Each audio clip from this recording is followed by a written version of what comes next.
begini, apakah semua orang yang puasa bisa mendapatkan 4 kemuliaan tadi atau tidak? Ini poinnya. 4 itu kalau digabungkan jadi takwa namanya. Singkatnya, apakah semua orang puasa pasti bertakwa? Ya, tanyakan Al-Quran. Apa jawaban Allah di Al-Quran? Dijawab langsung di ayat Siyam. Al-Baqarah ayat 183. Ya ayyuhalladzina amanu kutiba alaikumus kama kutiba alal ladzina min la'allakum.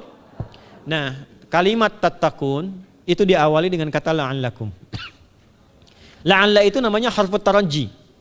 Saya ulang ya, di ilmu nahwu la'alla disebut harfut taraji. Al-Imam As-Suyuti berkomentar begini. Setiap ada satu harapan, keinginan besar yang ingin dicapai, tapi diawali dengan kata la'alla atau la'allakum, ini menunjukkan bahwa harapan itu, alhamdulillah, harapan itu tidak mungkin bisa dicapai kecuali dengan kesungguhan, keseriusan. Jadi ketika Allah menutup kalimat puasa, ayat puasa dengan kata la'allakum, seakan memberi kesan tidak semua orang puasa akan mendapatkan kenaikan takwa dan jaminan 4 kemuliaan tadi kecuali orang yang serius puasanya, orang yang sungguh-sungguh puasanya. Karena itulah untuk menunjukkan kesungguhan itu, bagian terakhir kita, Nabi memberikan 3 amalan utama. Saya akan bacakan dengan cepat 3 amalan utama yang dikuatkan oleh beliau kepada para sahabat sebelum tiba Ramadan dan sampai sekarang menjadi kurikulum Ramadan Nabi. Jadi kalau ibu bapak ingin mengeluarkan kurikulum Ramadan Nabi, nanti bikin agenda saat Ramadan ya, supaya nggak pusing nanti kalau masuk hari pertama apa yang dikerjakan, hari kedua apa yang dikerjakan, subuh apa, siang apa, sore apa. Cuman nanti saya berikan 3 yang pokok ini. Ada 3. 1, meningkatkan sholat. Saya ulang ya, meningkatkan apa? Sholat. Kalau meningkat secara singkatnya berarti bertambah dari yang sekedar fardu, tambah dengan apa? Sunnah. Maka dari sekarang keluarkan semua jenis sholat-sholat sunnah. Keluarkan dari sekarang apa saja, siang dan malamnya. Yang rawatib, ada berapa rawatib? Rawatib 12. Ya, rawatib itu yang melekat dengan sholat fardu dan menentukan untuk memperbaiki sholat fardu. Menambah, jadi kalau kurang khusyuk ditambah dengan sunnahnya disebut rawatib. Bisa sebelum, bisa setelah sholat fardu. Ada 12 dari hadis Nabi SAW. Man shalla isnatai asyrata raka'atan, siapa yang sholat 12 rakaat fi yaumin wa lailatin, yang mengiringi sholat fardu siang dan malam, ya, bunyalahu bihinna baitun fil jannah, maka akan dibangunkan baginya satu rumah di surga kalau konsisten menunaikan 12 itu sampai meninggal dunia. Sahabat yang mendengar itu mengatakan kompak semuanya, sejak mendengar hadis itu kami usahakan istiqomah sampai meninggal tidak meninggalkannya. 12 itu 2 sebelum subuh, cepat. 4 sebelum zuhur, 2 setelah zuhur, 2 setelah maghrib, 2 setelah isya. 2 rakaat sebelum subuh, 4 rakaat sebelum zuhur. Kalau nggak bisa 4 rakaat karena terbatas waktunya, boleh 2 rakaat khusus untuk sebelum zuhur. Kalau nggak bisa 4, boleh berapa? 2. Dalilnya hadis Ibnu Umar radhiyallahu taala anhuma. Kata beliau, hafidtu asyra rakaatin, saya hafal 10 rakaat dari Nabi sallallahu alaihi wasallam salat sunnah. Maka menyebutkan sebelum zuhur 2 rakaat. Baik, jadi 12 ya, 2 sebelum subuh, 4 sebelum zuhur, 2 setelah zuhur, 2 setelah maghrib, 2 setelah isya. Ini yang disebut dengan rawatib. Jamak dari kata ratib. Di luar ini mutlak. Mutlak ini ada yang berdampingan dengan salat fardu, ada yang terpisah. Contoh yang berdampingan, 4 rakaat sebelum asar. 4 rakaat ini bukan disebut rawatib, tapi salat mutlak. Cuma waktunya berdampingan dengan salat fardu. Jadi dia nggak memengaruhi salat fardu, cuma punya keutamaan sendiri. Apa keutamaannya? Hadis Ibnu Umar radhiyallahu taala anhuma, ketika beliau menyampaikan qala Nabi sallallahu alaihi wasallam rahimallahu ra'an shalla qabla al-asri arba'an. Allah akan menambahkan rahmat pada orang yang terbiasa salat 4 rakaat sunnah sebelum salat asar. Jelas ya? Baik. Kemudian apalagi setelah itu? Salat di antara 2 adzan dan 2 adzan ini, adzan dan iqamah. Ya, di antara adzan dan iqamah. Tahiyatul masjid. Apalagi misalnya salat duha. Duha dibagi 3.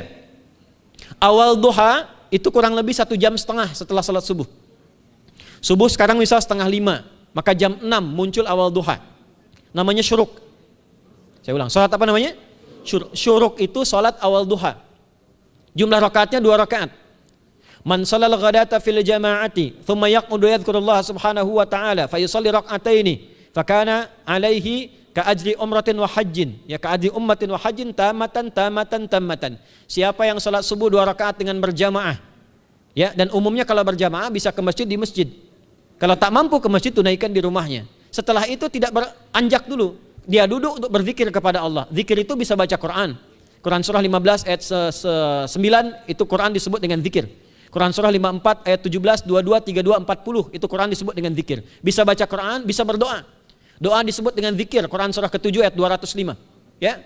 Bisa dengan apa lagi? Bertafakkur, ya, mengaji, ta'lim, itu disebut dengan zikir. Ali Imran ayat 190 191. Alladzina yadhkuruna Allaha qiyaman wa qu'udan wa 'ala junubihim wa yatafakkaruna fi khalqis samawati wal ard, ya, disebut dengan zikir. Bisa bertasbih. Zikir pagi petang, kalimat-kalimat thayyibah, ada itu di Quran surah keempat ayat 103. Jadi habis salat subuh zikir dulu. Doa dulu, zikir dulu, belajar dulu, tafsir dulu. Setelah itu muncul syuruk. Perjalanannya disebut isyraq, melewati masyrik, 1 tombak bayangan, dia salat 2 rakaat, itu pahala salatnya senilai haji dan umrah. Sempurna. Bukan sudah haji, bukan. Mau kemana? Ibu mau haji dulu? Tidak. Ya, hajinya nanti bulan Dzulhijjah. Tapi senilai haji dan umrah itu 2 rakaat. Awal duha disebut apa? Syuruk. Pertengahan duha sekitar jam 9 jam 10. Jumlahnya 2 sampai 4 rakaat. Ya, 2 sampai 4 rakaat. Apa fungsinya? 1, mengganti seluruh zikir yang ada dalam tubuh kita. Mata berzikir, telinga berzikir, lisan berzikir, bisa diganti dengan 2 rakaat duha. Itu waktunya pertengahan duha. Kurang lebih dari jam 8, 9, 10 lah, kurang lebih 3 jam itu, ya. Yang kedua, bisa menghambat atau menghentikan, menahan satu musibah umum. Misal ada kebanjiran nih atau macet nih. Orang-orang kena macet. Bapak yang biasa sholat duha pertengahan itu tiba-tiba ditolong oleh Allah, dibebaskan. Tiba-tiba ada orang datang, Pak lewat sini di sana macet. Atau dibimbing ada kontraflow. Itu manfaatnya duha tuh. Yang pertengahan. Yang terakhir adalah akhir duha. Sekitar jam 10 sampai jam 11 menjelang ke zuhur. Ya, akhir duha itu jumlahnya dari 2 bisa 4 sampai 8 rakaat. Di antara manfaatnya bisa mempermudah datangnya rizki dengan izin Allah Subhanahu wa taala ketika ikhtiar. Itu duha. Nanti ke malamnya silahkan tahajud, tingkatkan tarawihnya sampai ditutup dengan witir. Itu salat. 2 yang terakhir saya cepat, 2 yang terakhir adalah banyak berinteraksi dengan Al-Qur'an. Ada 3 caranya. 1, banyak membaca. Itu namanya qiraah. Silahkan Bapak Ibu siapkan dari sekarang, targetnya khatam misalnya 1 kali berapa juz? 30 juz. Kalau mau gampang bagi 30, berarti 1 hari berapa? 1 juz. Paling gampang lagi supaya nggak capek ngajinya, supaya nggak capek, bagi 1 juz 5 waktu sholat. Contoh, juz pertama itu Al-Baqarah plus Al-Fatihah. Al-Fatihah saya nggak hitung lah karena sudah hafal ya. Al-Baqarah itu 141 ayat, juz pertama. Bagi 5, 28. Jadi setiap ketemu waktu sholat, bagi 2 lagi, 28 bagi 2 berapa? 14. Sebelum sholat baca 14 ayat, setelah sholat baca 14 ayat. Itu 14 ayat tuh paling-paling nggak nyampe 5 menit Bu Pak. Kalau investasi 10 menit setiap waktu sholat, bagi 2 kita baca 14 ayat, itu insya Allah selesai Ramadan khatam Quran. Itu udah rumus. Ya, tidak cukup dengan amin, siapkan dari sekarang. Siapkan. Ya. Kemudian mengkaji, kajian, tilawah. Itu tilawah itu di hadis Muslim pahalanya banyak. Ya, majtama'a qaumun fi baitin min buyutillahi. Ya, kita ngajinya Quran hadis ya, biar ya, lebih kuat dalilnya. Majtama'a qaumun fi baitin min buyutillahi yatluna kitaballahi wa yatadarasuna fima bainahum. Ya, siapa yang bisa tilawah Quran, ngaji, tafsir, keluarkan misalnya untuk Ramadan 10 hari saya pengen tahu Al-Fatihah. Itu ketika dilakukan punya 4 keutamaan. 1, ghasyiyatuhum rahmah. Selama ngaji rahmat Allah dibentangkan. Kalau pengen doa cepat dikabulkan, kalau istighfar diampuni. Yang kedua, awas ini nazalat alaihimus sakinah, diberikan ketenangan dalam jiwa. Bapak Ibu pengen di rumah tangga nyari sakinah, isi dengan Quran di rumah. Amalan terakhir infak. Ya, hadisnya dari Ibnu Abbas, an Ibnu Abbas radhiyallahu taala anhuma, qala, ya, beliau mengatakan kana Nabi sallallahu alaihi wasallam ajwadan nas wa ajwadu ma yakunu fi Ramadan. Adalah Nabi sallallahu alaihi wasallam itu orang yang sangat luar biasa dermawan dan lembut. Dan bertambah dermawan lagi ketika tiba Ramadan. Apa yang dilakukan Nabi? Mensupport sahabat, siapapun yang punya anggaran untuk infak, disiapkan sebelum Ramadan. Jangan berpikir banyak Bu. Yang penting ada anggaran, 30.000 nggak ada masalah. Setiap hari 1.000, tidak harus uang, makanan. Pernah dengar hadis ini nggak? Siapa yang memfasilitasi bukaan orang puasa walaupun dengan sebiji kurma dan sehirup air, maka dia mendapatkan pahala seperti orang puasa itu tanpa dikurangi sedikit pun. Ada? Hadisnya sahih di At-Tirmidzi. Tapi bukan berarti nyari kurma ke Tanah Abang setiap hari satu. Terus minumnya satu sedotan aja ganti-ganti. Ya, maksudnya apa? Yang paling minimal kita bisa keluarkan. Itu pahalanya 700 kali lipat dikali 10. Paling standar. 700 kali itu standar biasa di hari ini. Dalilnya Al-Baqarah ayat 261 yang dibacakan Adinda tadi kita itu.